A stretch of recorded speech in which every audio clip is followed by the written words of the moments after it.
So we're here. I posted a video a couple hours ago. Today's been a crazy day. Someone messaged me on TikTok asking for advice.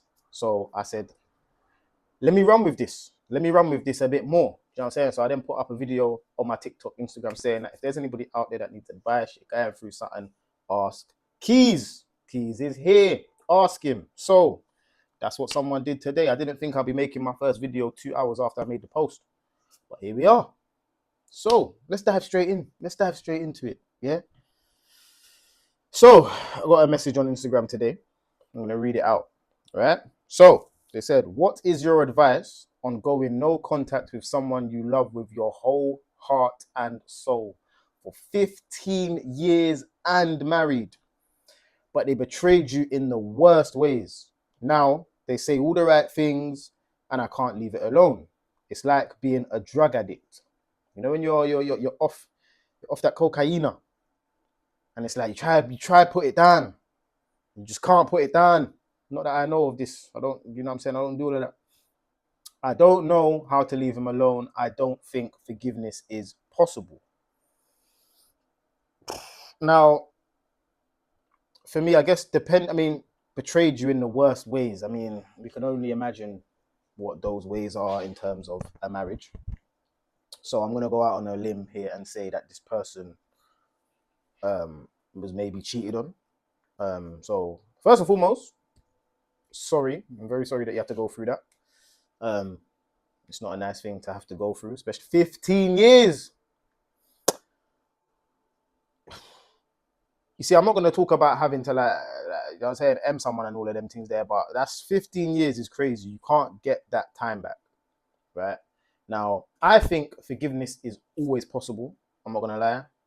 And this is coming from somebody that I'm a Christian man. I feel like forgiveness is always possible. It doesn't matter how much somebody has hurt you. Like I said, yeah, forgiveness is always possible. But you don't have to reconcile with them. Now, 15 years is a long time. So let's say you've been out of this situation for a month.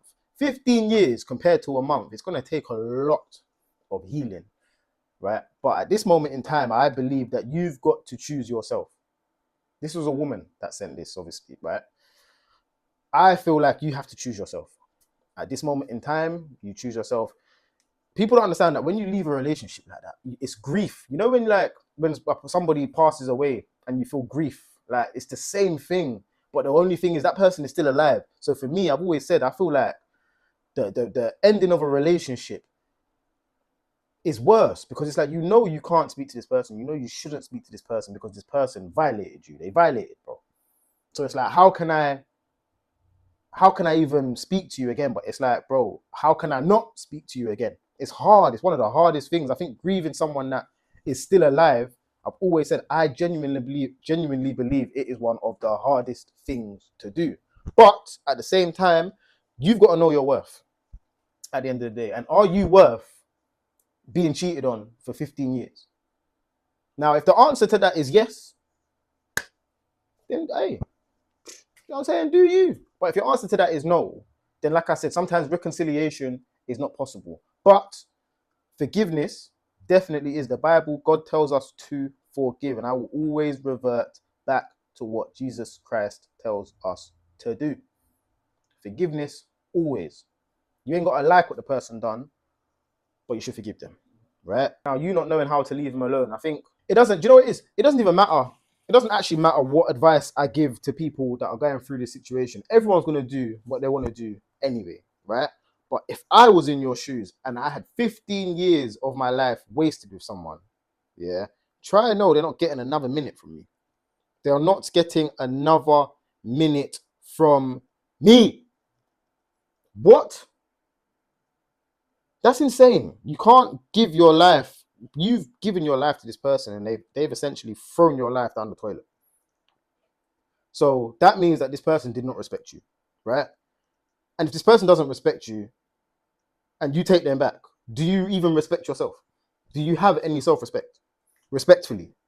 Because I'm saying this in a most respectful way. So what I would say is pray on it. I don't know if this person is religious in any way, but if you're not religious in any way, I would say maybe now is the time to get religious.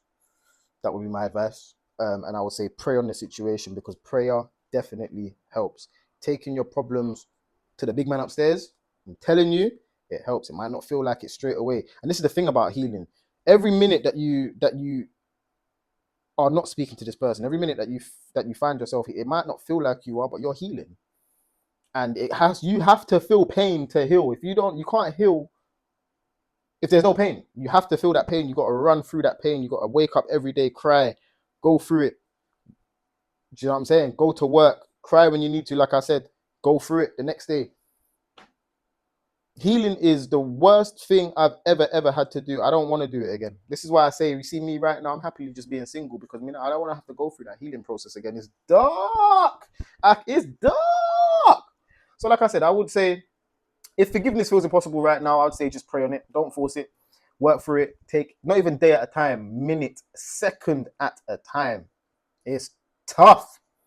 Do you know what I'm saying? I feel like you can love someone with all your heart, and also at the same time know that this person is not for you. Now, it's hard because, again, the good times always outweigh. Sorry, the bad moments will always outweigh the good times, but it's the good times that you will always remember instead of the bad times. It's crazy how the brain works. You will always find yourself reminiscing. You might see something on TV. You might not even be able to watch the same shows anymore, because you two used to watch the same shows together, and watching certain things, and that it's certain things happening. You're like, right, it reminds you of that person. I can't go certain places now because certain places remind me of certain people. It's mental. Now, on the flip side, if you feel like you still want to make something work with this person, again, everyone's going to do what they want to do, but this person has to definitely, whatever they've done, they've got to change their ways, and they've got to show you day in, day out that you can trust them again.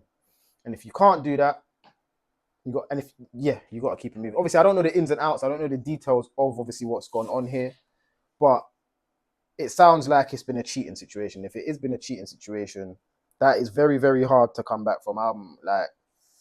It doesn't matter what the person does. You will always be looking through their phone. You will always be, do you know what I'm saying? You will always do it. It doesn't matter if you've gone through 5-6 years together after the fact. You will never, I don't think you'll ever be able to trust them 100%. So that's something that you've got to work through, and he's got to work through. And also, what I will say is that regardless of what you do decide to do, you have to heal first. If you decide that once you've forgiven him, you would maybe like to reconcile later down the line, you have to take the time to heal first, because if you were to get back into a relationship, it's going to be a very, very unhealthy one. It's going to be very unhealthy. It's going to be mad toxic for him, and he's going to be trying to do things he's going to be trying to go out of his way to do things, and mentally it's going to turn him mad as well, right? And if you haven't healed from the situation, you're always going to be looking for stuff. Always. You have to heal and then rebuild, and then learn how to trust him again, learn how to trust in general again, and then learn how to trust him again. I don't even think it's something that you'll be able to do within the next 6 months, personally speaking. That's just me being real. It might take you, it might all take 15 years with someone. It might take you like a year, maybe 2 years to actually heal from the situation and say, do you know what? These last 15 years, what he's done over these last 15 years doesn't affect me anymore.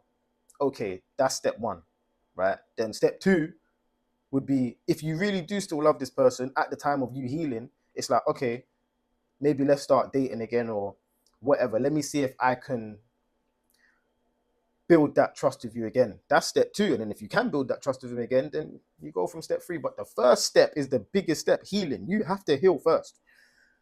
So if you don't do that, don't bother. Do not bother. But like I said, from a Christian perspective, forgiveness and reconciliation are not the same thing. This is what I'm going to summarize on. Forgiveness and reconciliation is not the same thing. You can forgive someone, but reconciling with them is a whole different thing. I would say, from this point here, try to see if you can learn to forgive them first. Pray on it. And then from there, let's see if you can then reconcile. But it might not be over. There are some things that maybe you can work out. I would say try to work them out. But if it was me, I'm cutting, personally. I'm not going through that. I'm not going through that because I know myself when I can't trust someone. I'm not a nice person. So that will be my advice. And yeah, anyone else, if you've got any troubles that you're going through, hit me up on Instagram and TikTok, Keeez HQ. That's 1K, 3E's HQ on Instagram, TikTok, Snapchat. And yeah, I'll catch you lot for the next one.